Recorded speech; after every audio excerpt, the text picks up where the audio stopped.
are seeing a spike in hate crimes against Asian communities.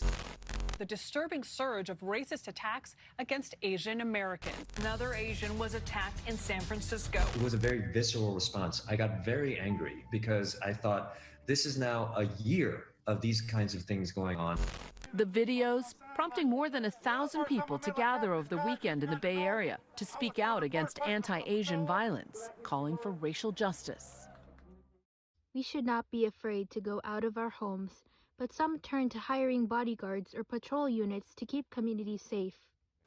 Asian Americans being attacked, being verbally abused, all for the simple fact of being Asian American. Tired of seeing everything going on social media, the attacks against the elders, them getting hurt, the robberies. It's just disgusting to look at. And I'm just like, why is nothing happening? Born and raised in Oakland's Chinatown, Jojo Ao launched a fundraiser to hire armed private security guards to patrol Chinatown and nearby areas. There are volunteer patrols to reassure the community. It's not just Chinese people getting attacked. It's Filipinos, it's Cambodians, everybody's getting attacked, and it's just not right. Joining the Asian Task Force is very personal to me. Being Asian American, growing up as kids, this is maybe just a kids thing, but elementary school, junior high school, there's always been, name calling and, Asian jokes and stuff like that. I don't want anyone to go through that. The Asian Hate Crime Task Force came about originally towards the end of March. We started noticing an uptick in Asian-related hate crimes, especially with the COVID pandemic.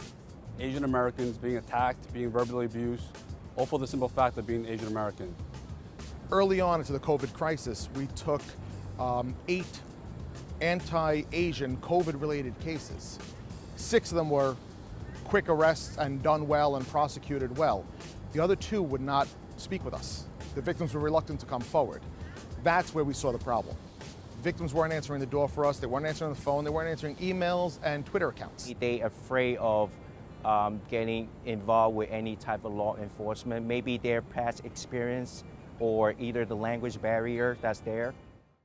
Many have always been told to stay silent and to deal with the problem, since many don't wish to engage in conflict. We are often brushed off or used. We should not be dismissed. Our stories must be heard to be able to gain an understanding, which is through the form of communication and, more importantly, listening.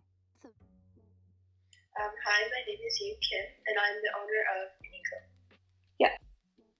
So, could you tell me a little bit about you and maybe a little bit about your business? Yeah, so I'm currently a freshman at the University of Pennsylvania. Obviously, I'm not on campus, I'm in my room, but as far as how my business started, I started in my junior year of high school as a passion project, but it was sort of on and off, and now I have rebranded sort of and fully dedicated my time to this business. So that's where it's been going. That's where it has been going. I'm wearing one right now, but I basically draw in my designs and then have them printed on various different types of merchandise, such as stickers, t-shirts, bags. Hoping to expand in the future, but I guess that's a quick synopsis of my business. Hello, my name is Autumn, and I'm the owner of Crafts by Aki. And I recently started the shop this year, actually, and I sell keycaps, hair clips, and jewelry. And that's mainly what I do, and it's really fun. So please check out my shop if you can. You didn't really mention, but how did you start and begin your business in the first place? So it actually happened because I was on winter break from work, and so we had 2 weeks of not having to work. And so during that time, I watched some YouTube videos and I saw people making keycaps and stuff. And so I did more research about resin and how to do that. And so then I began purchasing some items to try making keycaps for myself and my friends. And then I realized I could possibly start a business from that. And so that's how it began. I'm here with Sam Lee, who is the owner of 5 a.m. Jewelry. Hello. So, to get started, could you just tell me a little bit about yourself? Yeah, so I'm currently a graduating senior in attending UC Berkeley, and as Kamaya said, my name is Samantha, but I go by Sam, and that actually inspired the name for my small business. It's like 5 a.m., but the 5 is just replaced with an S, and it looks like Sam Jewelry. And I started my small business around May last year when COVID was really impacting my mom's small business, and I really wanted to find other ways to help my mom meet her financial bills. So I created 5M Jewelry and started crafting like jewelry, and I've extended to like making shirts and mirrors, and it's just been a really wild ride and super rewarding because since May I've continuously donated a certain amount of sales, whether it's 100% or 10%, to a lot of charities or nonprofit organizations. Yeah, I will say that really made you stand out to me because I've never seen so many, like a small business especially, do something like that. But I think it's really important to give back in some way. Thank you so much. Yeah, I think it just makes the work a lot more fulfilling, and it's just really inspiring to see how many people are also inspired to like give back to other communities as well and like supporting a small business. This is the means of being an ally.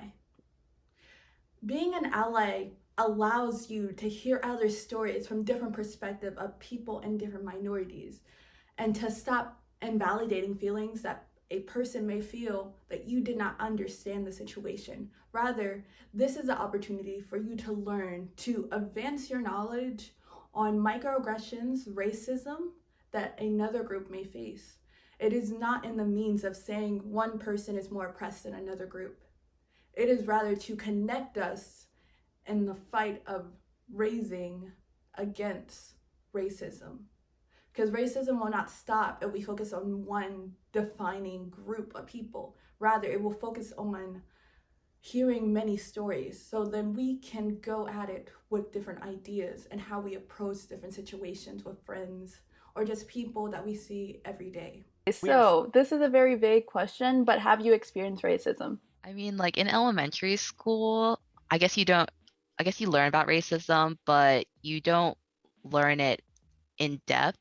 And so like there were kids that are always like, when they like pull their eyes to like make it look like Asian eyes and stuff like that, that happened. And since I was a kid, I didn't know like that was racism. So I'll just like ha ha ha and stuff like that. And even in university, I graduated last year actually, and even in university, I experienced racism. And I distinctively remember one night I was just walking back to my dorm with my friends who were also Asian, and they're just like two guys that were walking past us, and we weren't interacting with them or anything. We're just like walking by, and then they're like, "Can you do your my math homework for me?" Something like that. But I guess they were drunk and stuff, but I was very shocked by that because like it's university, you thought people would like grow up and not do something like that, but yeah. I feel like quite bluntly, I have my middle school and high schools. So throughout my life before middle school, I've grown up in really diverse communities, and I moved around a lot. And then my family's finally settled down into an area near Malibu during middle school, and it was just a really tough transition for me because before, me and my family had lived in such diverse communities, whereas this community in Malibu was very homogenous, and there were barely any other Asians or any people of color for that matter. And I remember like literally on the first day of school, like I was walking out of class and then just like a random group of like white guys came up to me and they were just like, "Oh, ching chong," and like I was just like trying to walk to class, but I thought it was like they're like pulling their eyes back and like just like following me to my next class saying like ching chong. I thought that was so ridiculous. Like I've never experienced something like that. And it was just really scary as like a sixth grader because that was the first time like a group of people I guess were like literally following me to say like racist and derogatory jokes. But yeah, I think that was like the most memorable part growing up because it kind of catapulted into like the next 7 years of racism that I had within that school district. I definitely experienced microaggressions based on race in the past, especially in school. What may seem like small actions actually adds up and it builds up, and it can really scar a person for a lifetime. And I remember when I was in school, I would have people call me racist names. They would pull back their eyes. I remember one girl, she even she asked to try my food in lunch, and then she proceeded to gag and spit it out, which I understand if you don't like a food, but it just hurt a little bit. It was disrespectful to my culture. And I was thinking about racist experiences that I have had in the past, and I don't think I've actually ever sat down to think about it because I've just repressed them all. But when I was younger, there was this one kid. I went to a Korean school, and there was this one kid there who was half Korean, so it wasn't like he was still part of my culture. But he said I looked like someone at school, and then he proceeded to yell at me, go back to school, push me out the door, shove me. And I don't think back then I didn't think of it as much, but now that I think about it, it was really just appalling. His actions were, so yeah. Have you been stereotyped or categorized? I think yes. So like in high school, I was good in like academics and stuff, and particularly in math. So people were like, oh, because you're Asian, you're good at math and stuff like that. So yeah, I feel like I've experienced it throughout my life. And it was just a lot of like, I felt like Asians were very trapped or like bubbled because like if I spoke up, people would be like, or I guess there's that stereotype of the quiet Asian girl, and it's like people, if I didn't speak up, people would be like, oh, why aren't you speaking, or like, why won't you talk? And then if I did speak, people would be like, oh wow, like she actually knows how to talk, like she can use her voice. It's just like I felt like I was teased either way if I spoke or if I didn't spoke.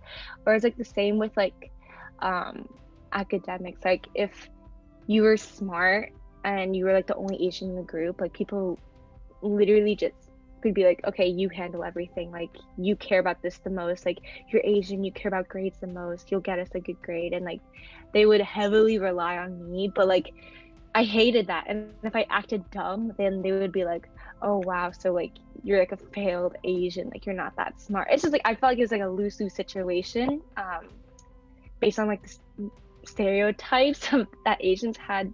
And then I just struggled a lot with like trying to be like an individual because I felt like if I was loud, I was bullied. If I was quiet, I was bullied. So I ended up being silent. I feel like I was actually like the shy stereotypical girl because I just felt like I couldn't win either way. So why would I be spending energy and trying to make these people like me if I spoke, or if I did the majority of the group work, or if I didn't? It was just like it just wasn't worth the energy to me. And so I think a lot of people of color felt this way. And then there was literally just like a handful in each grade. And then in my grade, I like befriended all the people of color, and it was like very comfortable in that setting. And like we all grew up together and we all experienced similar things.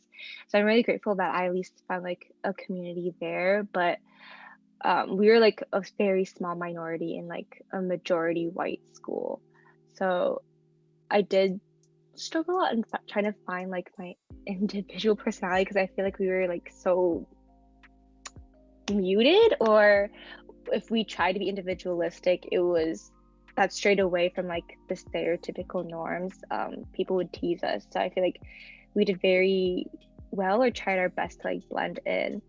But then when I got to college, Berkeley is very diverse, I would say. And it was a lot easier for me to be outspoken and to really just be myself without feeling judged. Yeah, that's really great. I cannot wait to go to college personally, because I also want that like revelation that I have all this power, and that one idea isn't just me, and that I'm able to grow from that. So I'm really happy that you have found that.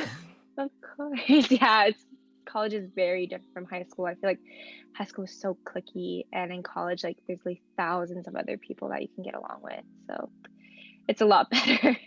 Yeah, I guess as an Asian American, we are all stereotyped into these people that are good at school, get good grades, good at math and science. And like, while I did try to maintain good grades, it was painful to see when students, for example, would perform better on a test and they would go, "Oh, I did better than you." And I'm a human too. I make mistakes, and just because I'm Asian doesn't mean that I always have to get good grades. And I guess growing up also, these stereotypes caused me to think that I had to go into a STEM field. And up until like my sophomore year of high school, I really thought I was going to be like an engineer. But obviously I'm not right now. I have a small business, which I'm very, very passionate about and thankful for. And I'm currently thinking about majoring in design. And that was something that was hard for me to accept. My parents, they were fine with it, but like for me, I was like, oh, am I not normal? So yeah, I get that. I think it's really hard, like growing up in a society that has like an ideal version of what you are supposed to be, and I just feel like it really limits you as an individual. Does racism affect your day-to-day life? I think now it affects me less, particularly because I don't really go outside as much, but I've been watching videos and people's other experience, and I was recently watching this pro gamer, and I think he lives in Texas, and he was depicting like his experiences as an Asian living in Texas, and I was really shocked by his experiences, because he said people openly went up to them and like said racist things about them, even like spat at him. And so I was super shocked by that, and I haven't experienced it recently, but I know it's really prevalent at the moment. Yeah, there's been a lot of hate crimes, and I'm still so wondering why people put so much like energy to like hurt other people in ways like that. Yeah, I feel like the political environment really did not help in the past year to escalate the racism, especially. Obviously, I haven't had like proper social contact in a year, but like when I was in school, definitely it was on a day-to-day basis. I have had some friends who would just make racist jokes, and I know they didn't mean to be mean, but nonetheless, it was still racist. So yeah. Have your friends or family experienced some form of racism? Yeah, I think growing up, there's like so many microaggressions.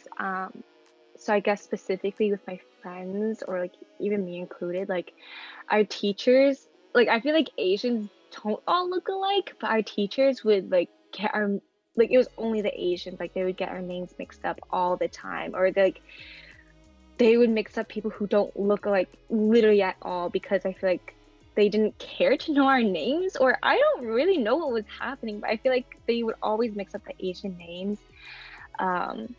Or yeah, like the microaggressions, like they would always put like Asians to a standard, or like it's like confusing because it's like a compliment when they like try to praise like the Asians in the class, but at the same time it kind of did put a lot of pressure on other people who weren't probably meeting like the academic expectations that teachers placed on them or like that parents placed on them. So it was like really tough for some of my friends who weren't really excelling in the way that like the teachers and the students were expecting them to.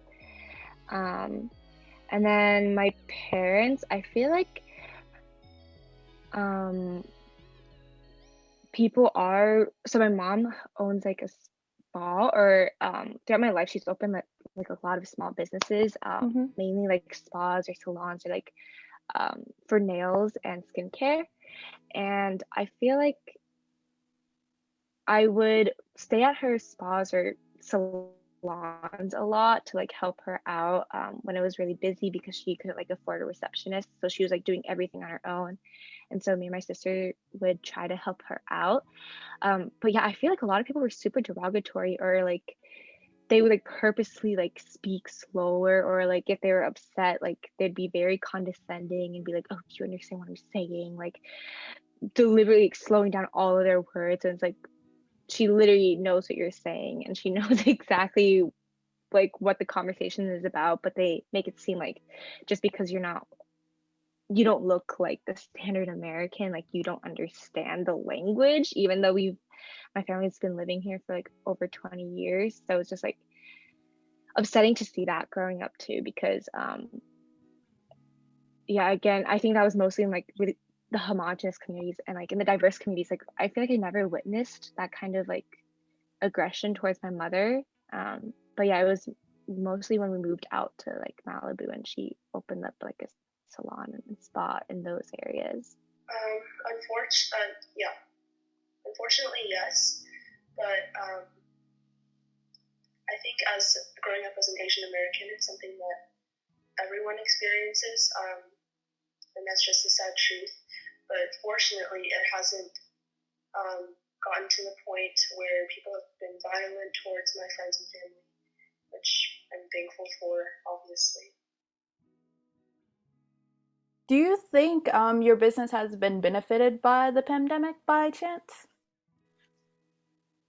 I'm not quite sure because I haven't had a business before the pandemic. Yeah. But one thing is my business, I guess, have a really strong Asian community supporting my business. So there's like a Facebook group called Subtle Asian Traits and like Subtle Asian Aesthetics and stuff like that. And so I would often post my work on there and I would gain support through that. And also there's a community of like artists and stuff that like support each other through Instagram, like sharing each other's posts, liking and commenting and stuff like that. And so that's really nice. Have you responded to any racist incidents that you have experienced? I think mostly, actually all of the time, I've ignored it and just kept quiet about it because that was, the easiest thing to do. I could just repress my emotions, not make a big deal out of it, and then it would just go away. But with all of these hate crimes against Asians nowadays, I think, or even just like more awareness of these microaggressions,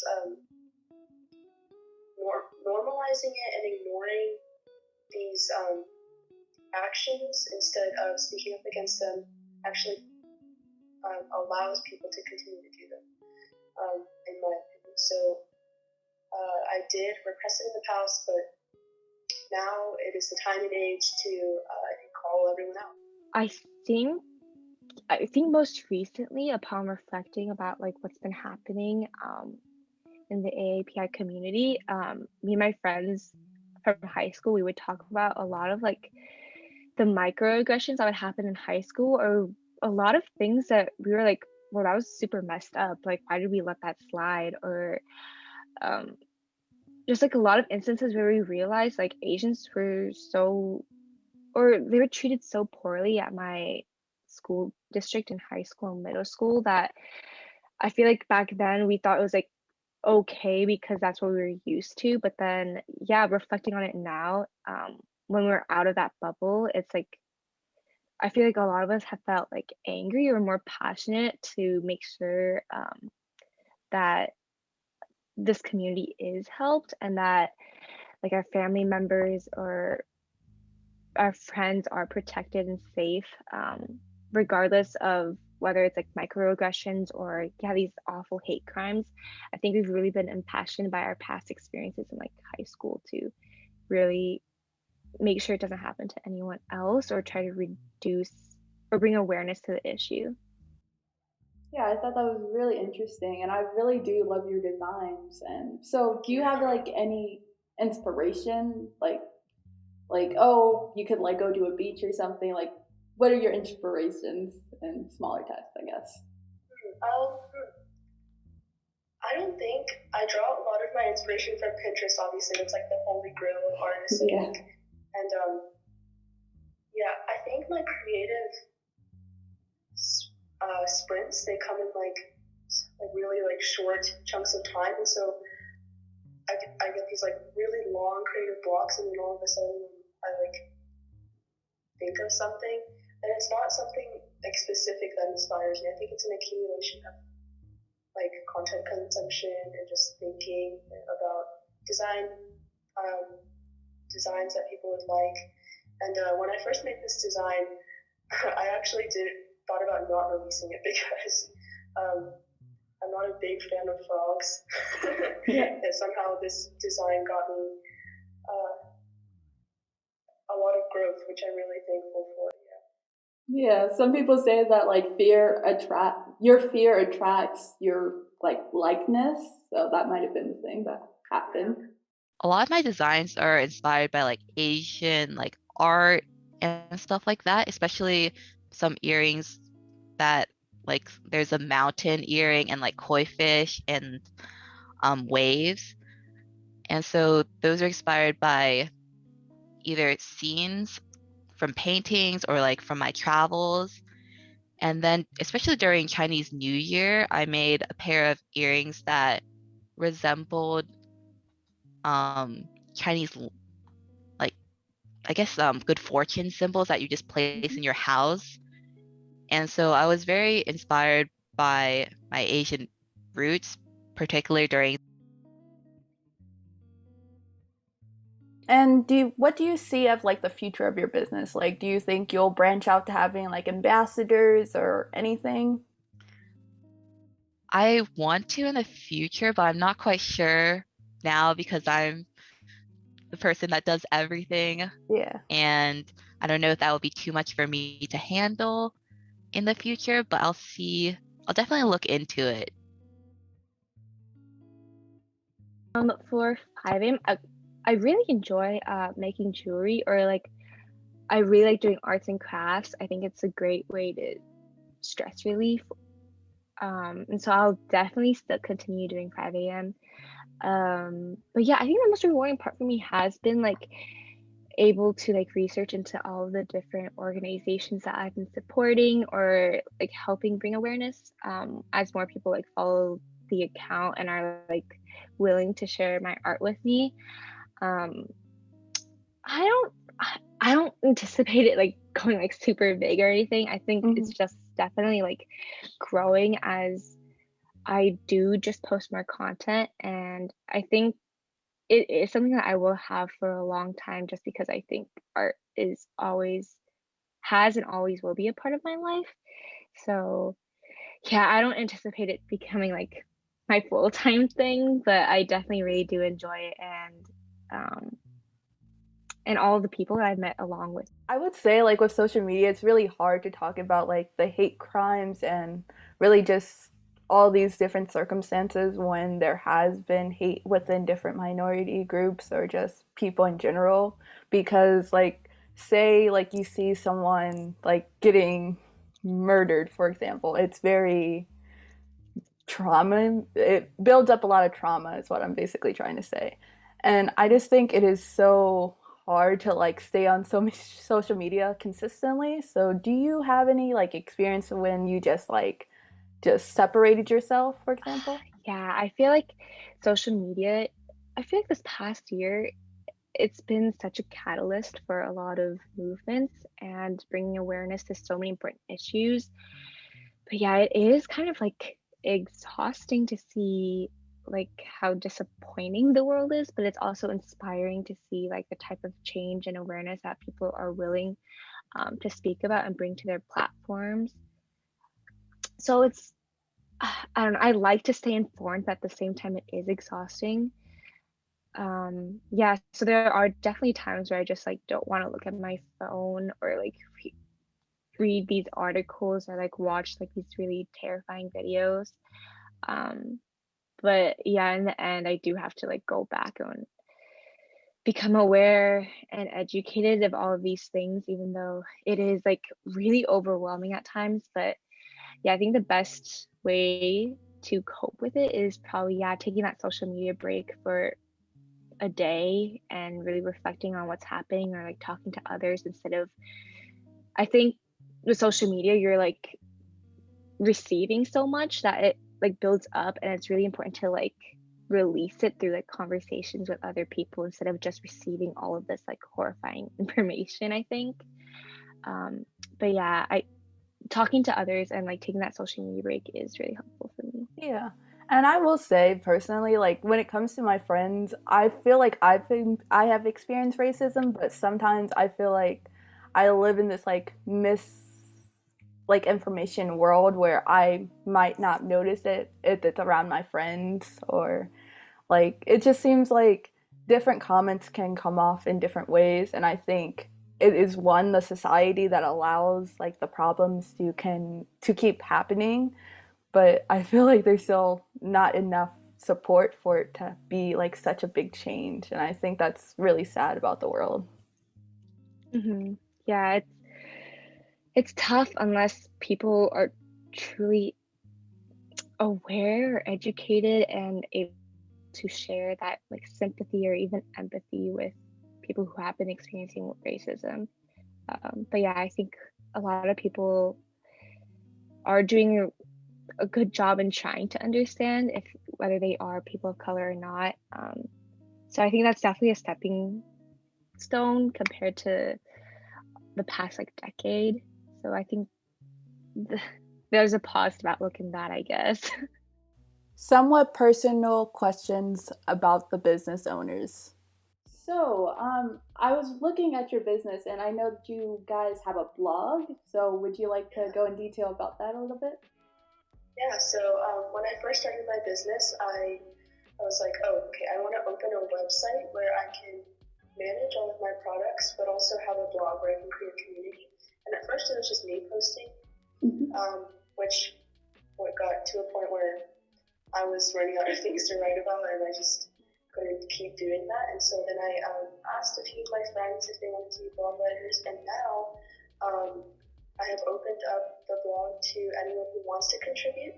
And so if you visit my website, you can actually apply to be a blog writer. I mean, everyone who applies can obviously write, but from there, you're pretty much open to write whatever you want. So yeah, that's one thing I wanted to make sure of. And you mentioned that you are a senior in college, so what do you study? Just curious. I study cognitive science and business. Yeah, doubling is quite hard. I don't know why I'm doing it, but here I am and I'm graduating soon. So so close. So close. Yeah, so close. It's quite disappointing with like COVID, but I think my friends are making the best of the situation given all the restrictions and whatnot. But yeah, we've been doing a lot of crafts indoors, and I think that's pretty fun.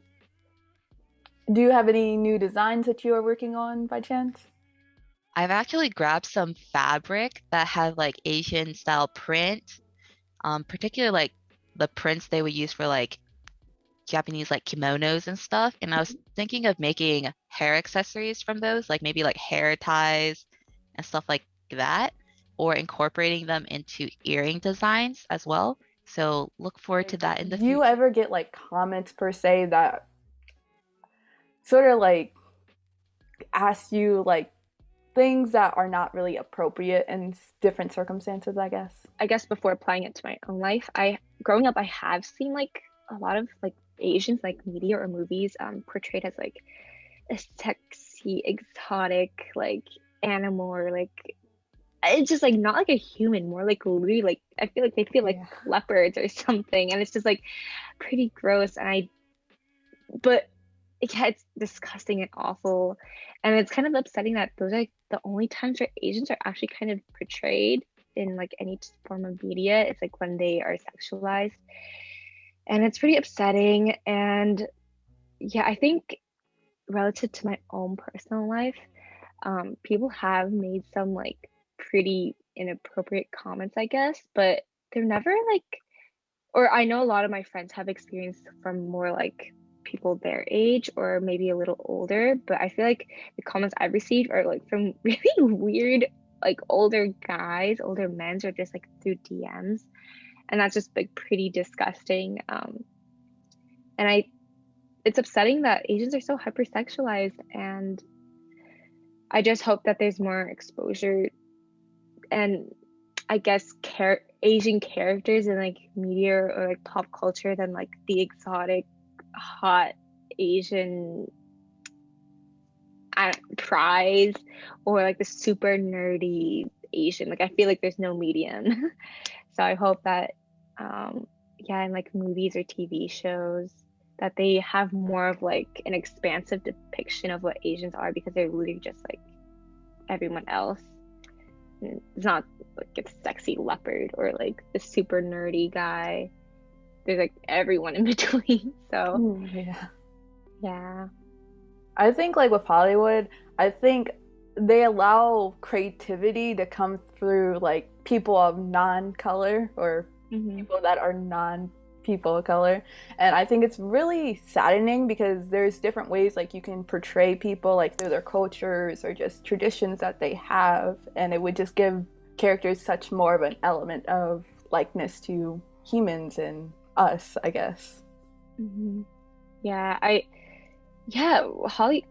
All these depictions are mostly by people who aren't of color, so it's ironic that like all this mass media is produced by them, and they have like the strongest and I guess lately the final say in like how each race should be stereotyped and depicted.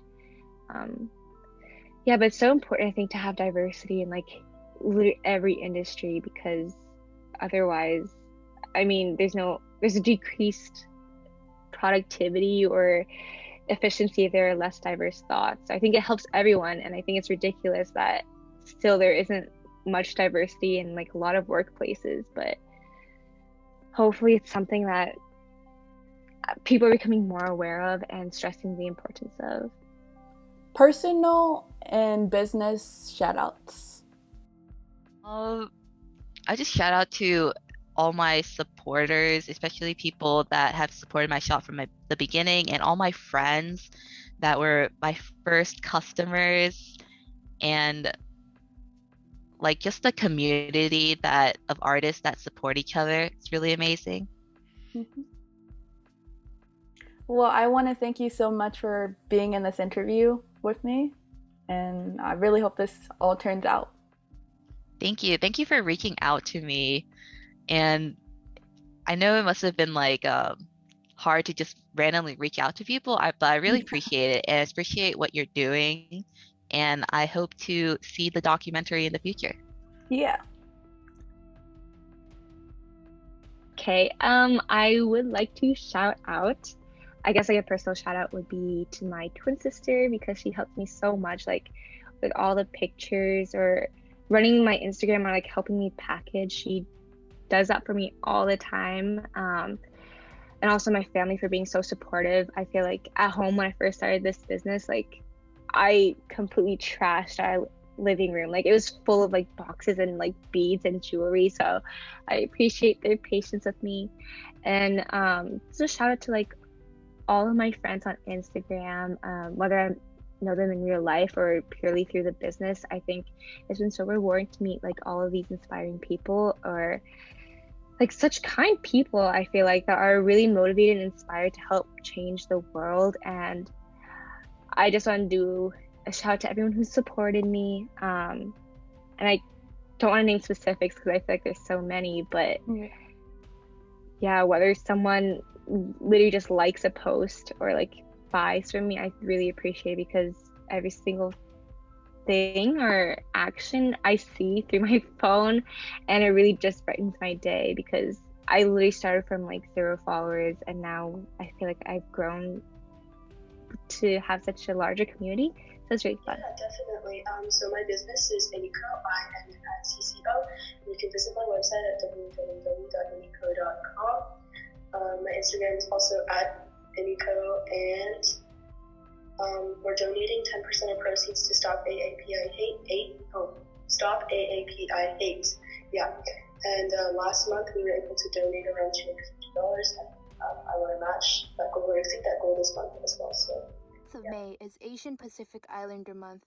It is important that you, as an ally among Asian and Pacific Islanders, Americans and non-Americans, to stay educated and to validate other stories from family and friends. Organizations like APPI, Stop Hate, Dear Asian Youth, and many others advocate for Asian Americans' unjust crimes, mental health, news, and media.